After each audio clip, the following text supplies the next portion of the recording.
And we are live. What is going on, everybody? This is the Steve Coolio Show with your host, Steve Coolio. Now today, we are going to be talking about some breaking news that came out. At least I seen it on my phone, I want to say around 2 to 3 p.m. this afternoon. Senator Mitch McConnell is finally out of the hospital after over a month due to a fall back in June, where this dude is acting like he almost died. Just has not shown up to any Senate meetings, and he is officially confirmed as of earlier that he will not be in the Senate chamber anytime before mid-September. Also, before we continue going, this is my favorite guinea pig, and today's guest, Butterscotch. She actually gets a lot of her mannerisms from hanging around our dog a lot, so we call her Butter Dog. Alright, now back to it. Mitch McConnell has basically confirmed that he will not go anywhere near the Senate chamber until at least mid-September. Which, personally, I think his pay should be docked for that, because if you're making all that money and the taxpayers are paying your check, and you don't show up for them for over 2 months, I think significant portion of your pay ought to be taken away for that. The reason that these politicians love doing this is there's no system in place to penalize them. Now, I do apologize if the episode today is a bit spotty, or if the lights just suddenly go black. There is a pretty bad storm in our area, and the power has been flickering a little bit for the last half hour. And we do suspect it may shut off at some point, which, if it does, I do apologize. Just bear with me. And also today is Tennessee's Senate and governor primaries. Now we're going to go ahead and go take a look at those really quick. Now this is the governor primary. You see there's the Republican race has not been called yet. But Marsha Blackburn is still in the lead, but she is slowly losing ground. And John Rose and Monty Fritz are picking up. Now, in case you're wondering, no, I have not made an endorsement in this race yet, but depending on who wins in the Republican primary, I may or may not issue a general election endorsement. But for the Democrats, they got their nominee quite early, Jerry Green. Now let's go to the Senate primary. You see Bill Haggerty is won with 99.7% of the vote so far, with write-in candidates only getting about 600 votes. And in the Democratic primary, I'm sure we can tell so far who's going to win, but Marquita Bradshaw is in the lead, with Maria Brewer a significant bit behind her. So, if these numbers are keeping up the way they do, Marsha Blackburn will be the Republican nominee for Senate, and Marquita Bradshaw the Democratic nominee. Marsha Blackburn for governor, my bad. Sometimes I get mixed up. It's been quite hot over here, and our AC hasn't been working the best. So please, if I do slur my speech a little bit, just bear with me. If I get some things wrong, please bear with me. I will correct myself as best I can. But I am not exactly used to it being over 90 degrees in the house at almost 9 p.m. at night. Normally I have my AC blasting.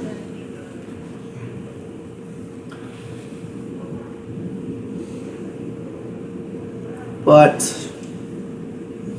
as you may know, we have all been able to see that Mitch McConnell has just lost all interest in doing his job, and I'm sure if he has it 100% his way, he'll just completely ghost his fucking job until his successor Andy Barr takes office.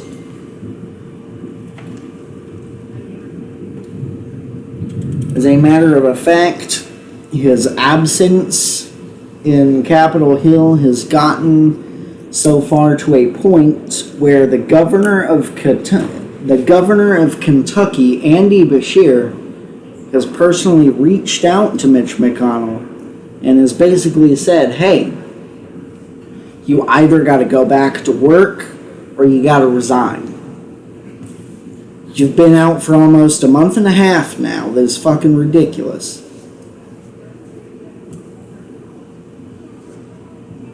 And personally, I think it is quite ridiculous. I know better. I know.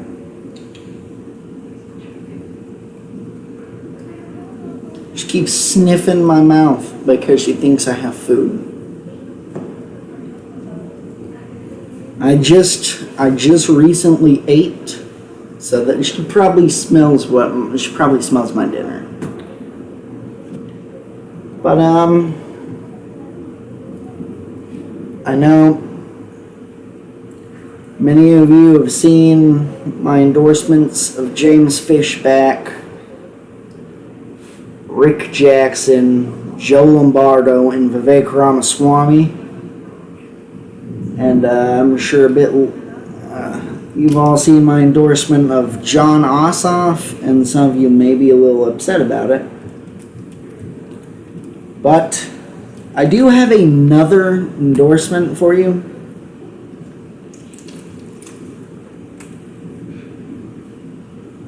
And I'm going to say it here in this podcast episode before I release an official announcement on my social medias.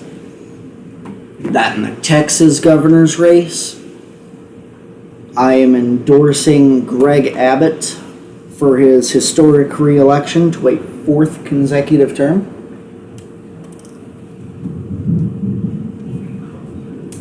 And in the Texas Senate race, for now at least, I'm going to hold off on an endorsement.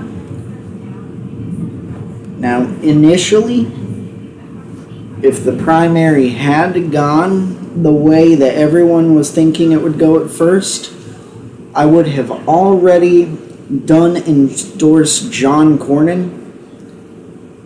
But Ken Paxton won the Texas primary, and he is a notoriously corrupt official. As a matter of fact, for a little bit back in 2019, for a few months actually, he was suspended from his job because he was under investigation.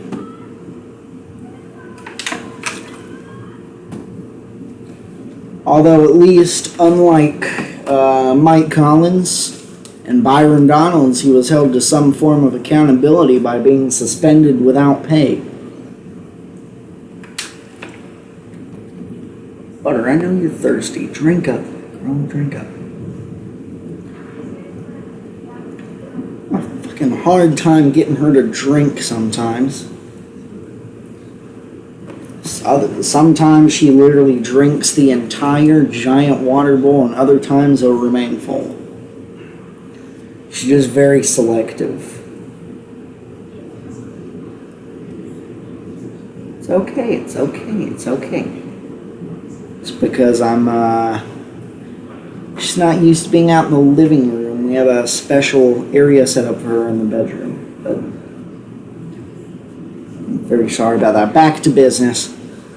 For now, I'm holding off on an endorsement. Now, because Ken Paxton is corrupt, just like Mike Collins, one would assume I would recreate what I did here in Georgia and endorse James Tallarico. But, see, the reason I cannot do that is because, well, John Ossoff is more of a moderate Democrat. James Tallarico is part of the more extreme Democratic Socialist faction. If that makes sense, you can see why I would never endorse him. But I may hold off on an endorsement altogether for the Texas Senate race. We'll just let time do its thing, and we'll see where it goes from here.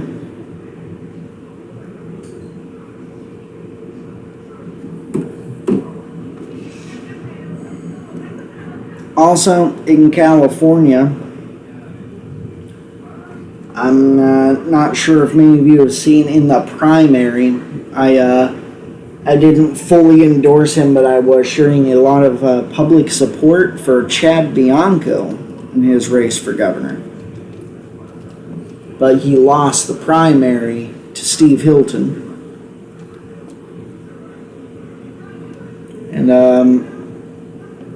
I may, for now, I'm going to hold off on an endorsement of Steve Hilton. Just because he is a more far-right conservative faction.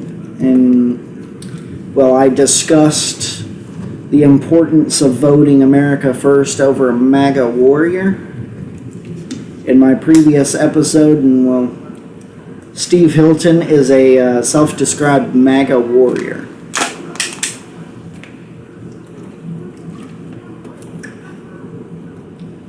So, just for now, I will hold off on endorsing him. If I feel the time's right, I will.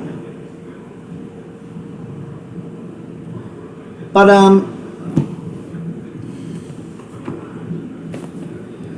I also want to make a special recognition for Michigan. I forgot to do the official endorsement for Michigan. I'm very silly, I do apologize. But Michigan's primaries for their Senate race actually occurred the other day. And on the Republican side, no surprise, we got Mike Rogers because he ran unopposed. And on the Democratic ticket, we got Abdul El Sayed. And I just want to take a moment to let everybody know that it'll also be a bit of a delay before I can post it on my social media, but I am going to be endorsing Mike Rogers for the U.S. Senate. So any listeners of mine who may be in the state of Michigan, go out and vote for Mike Rogers on November 3rd. Let's deliver a historic win. Let's deliver a Republican to the Senate in Michigan. Let's get some conservative action going there. And, Pennsylvania does not have Senate race this year. Although, just as an early sign for my 2028 decision, it depends on who the Republican nominee for the Senate is that year, but so far I'm looking very favorably looking very favorably towards the current guy who's in there, John Fetterman. Actually kind of like him. Think he's a good guy. That's a scam. But yeah, as far as Democrats go, I actually do like John Fetterman. He's a really good guy. So, unless the Republicans can get a hell of a fucking candidate in 2028, I'm probably going to be endorsing John Fetterman in that election. But in the Republican primary, given he runs, I will be endorsing Marco Rubio.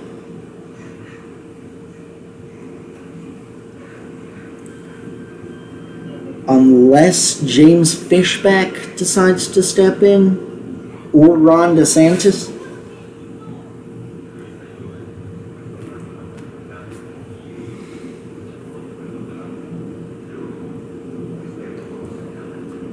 But yeah, hell of a lot going on. And, I believe Utah is electing their governor this year. Now,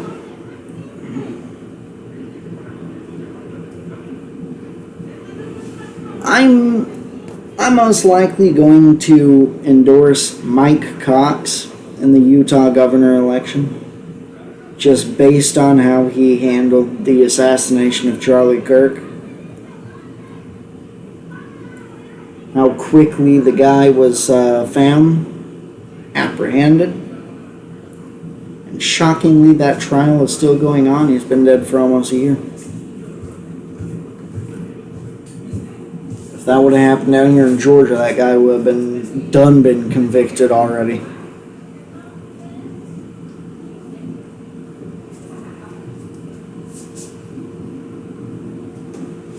But either way,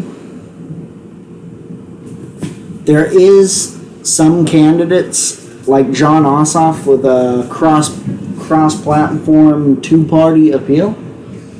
Like another one of the candidates I have endorsed, actually, Joe Lombardo in Nevada, running for governor in case you haven't heard. He's a very good guy.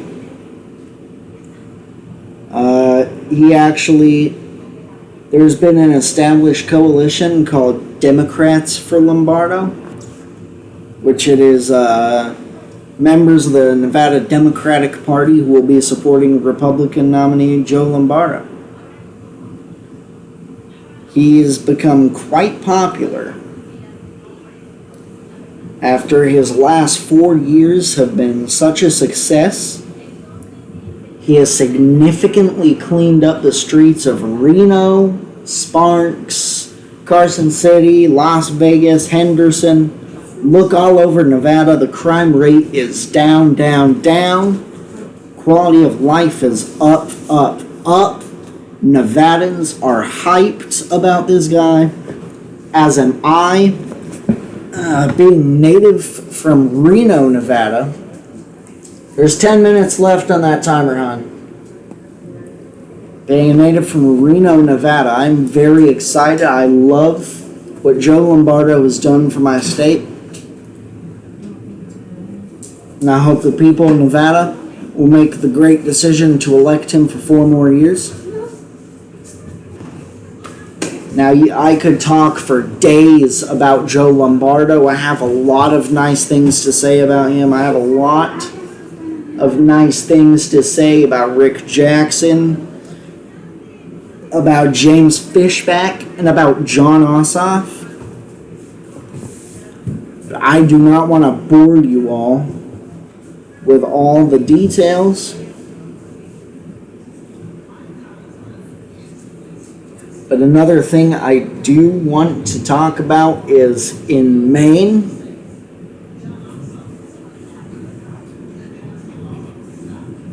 I will be making 2 more endorsements during this episode.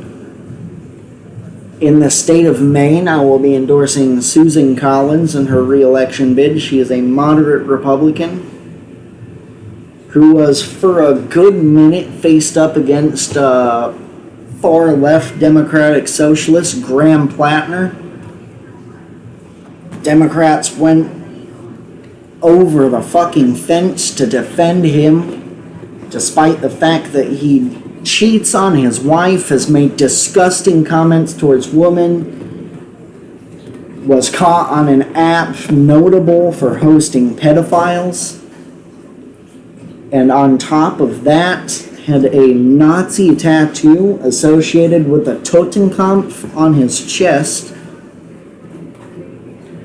And after all of that came out and just combined together into this slurry of shit, it caused him to drop out of the race, and, well, they got a new Democrat in there competing, which hopefully the numbers stay, and Susan Collins is still favored.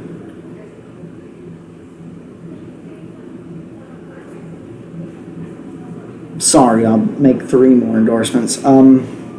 Also in the state of New Hampshire, we're going to see former Senator John Sununu face off against Congressman Chris Pappas. I will be endorsing John Sununu for that race because he is a more moderate Republican, and he actually has a lot of good things to offer the people of New Hampshire. And in the state of Alaska, I will be endorsing Mary Peltola for the Senate.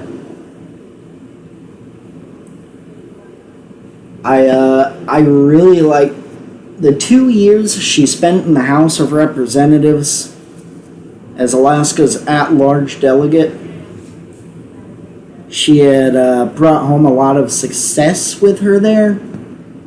She had done a lot of good things for the people of Alaska. And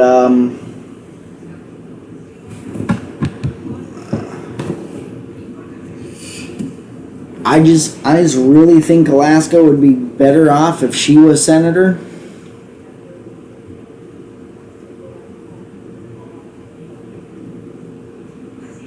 But either way, I do not want to continue to bore you guys with all this. I just want to let you know about all of my endorsements that I have coming up.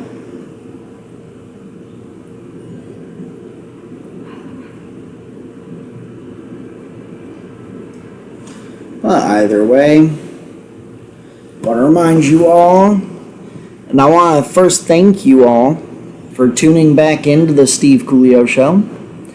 This has been the Steve Coolio Show, and I want to remind you all to stay positive, stay cool, stay informed. Steve Coolio officially signing off.